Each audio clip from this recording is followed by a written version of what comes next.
Déjà en 2017, on pouvait lire des articles comme quoi l'Apple Watch se vendait vachement mieux que les marques suisses. On a vu passer pas mal de rapports sur des analyses techniques et financières sur le sujet, mais c'est surtout en 2019 que l'enclume est tombée. Apple, le géant américain connu pour l'iPhone et les ordinateurs, a vendu plus de montres que toute l'industrie suisse sur toute une année. Pour les passionnés comme nous par l'horlogerie traditionnelle, on peut légitimement se poser la question, est-ce que l'horlogerie suisse va disparaître ? Dans cette vidéo, je vous donne mon ressenti sur la question, je vous explique aussi mon point de vue sur l'Apple Watch, et je vais tenter de répondre à cette question. C'est une vidéo débat et je vais aussi aborder mon expérience personnelle. Ici, j'ai vraiment envie d'entendre votre opinion, je suis certain que vous en avez une, donc explosez-moi le compteur de commentaires sous la vidéo. Ça peut paraître choquant, mais c'est la réalité. Apple a bien vendu plus de montres que tous les artisans suisses regroupés. Et pas qu'un peu, environ 10 millions d'unités en plus. Et pourtant, ici, je parle quand même des grosses marques comme Rolex, Omega ou alors le groupe Swatch. C'est pas évident à accepter pour certains d'entre nous qui sommes vraiment attachés à l'art, je dirais, classique. Mais c'est aussi un peu dans l'air du temps, donc je pense sincèrement qu'il fallait s'y attendre. On a vu certains fabricants se mettre au smartwatch, comme par exemple Tag Heuer, mais je ne pense pas que la solution se trouve dans un si gros changement. L'industrie ne va pas changer du tout au tout quand même. Non, pour moi on parle bien de deux secteurs bien différents qui sont en fait, je dirais, complémentaires. Est-ce que c'est une bonne chose qu'Apple arrive à vendre autant de montres ? En fait, sans rentrer dans un débat sur la pollution, le capitalisme, ou alors, en fait, le monopole, je parle bien ici par rapport à l'industrie classique. Mon opinion, en fait, c'est que, oui, les montres suisses traditionnelles sont des produits en général de luxe et de grande qualité. Elles sont pensées pour durer toute une vie, voire plusieurs générations, si vous en prenez un peu soin. Une Apple Watch, pour ce que c'est dans le secteur de la smartwatch, c'est aussi un produit de qualité. Mais c'est un produit qui est beaucoup plus sujet à de potentiels problèmes. Après vos 2 ou 3 ans de garantie, vous tomberez sûrement dans de l'obsolescence programmée, même si ce n'est pas voulu par le constructeur de la smartwatch, vous ne pouvez vraiment rien y faire.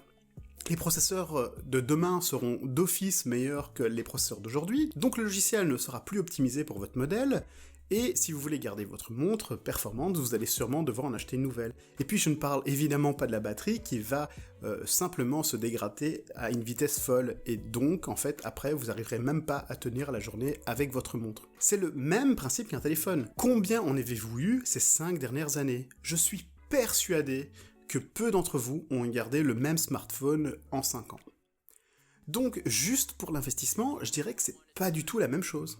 L'Apple Watch est un outil, et je comprends très bien son utilité. J'avoue que les fonctionnalités de cette montre sont assez bluffantes. Rien de mieux par exemple pour traquer votre activité physique. Les modèles de nos jours peuvent même savoir si votre cœur est en bonne santé, et vous encouragent par exemple à vous lever ou à boire de l'eau.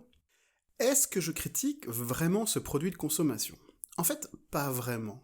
Je pense qu'il a sa place, mais c'est vraiment différent d'un garde-temps traditionnel.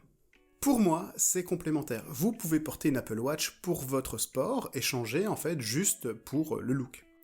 Et quand je parle de look, je pense surtout à monsieur et madame tout le monde, car la majorité d'entre vous, je dirais nous en fait, on est là plus pour la passion.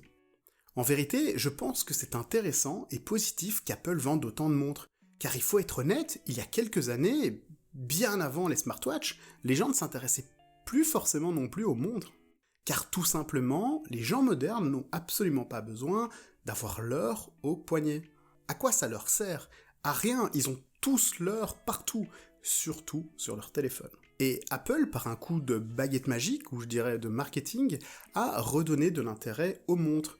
Ils ont complètement créé un nouveau marché, de nouveaux consommateurs, des gens qui n'étaient pas intéressés par les montres, maintenant, on peut les voir avec une Apple Watch au poignet. Et vous savez comment j'en suis sûr ? Car c'est ainsi que mon histoire a commencé.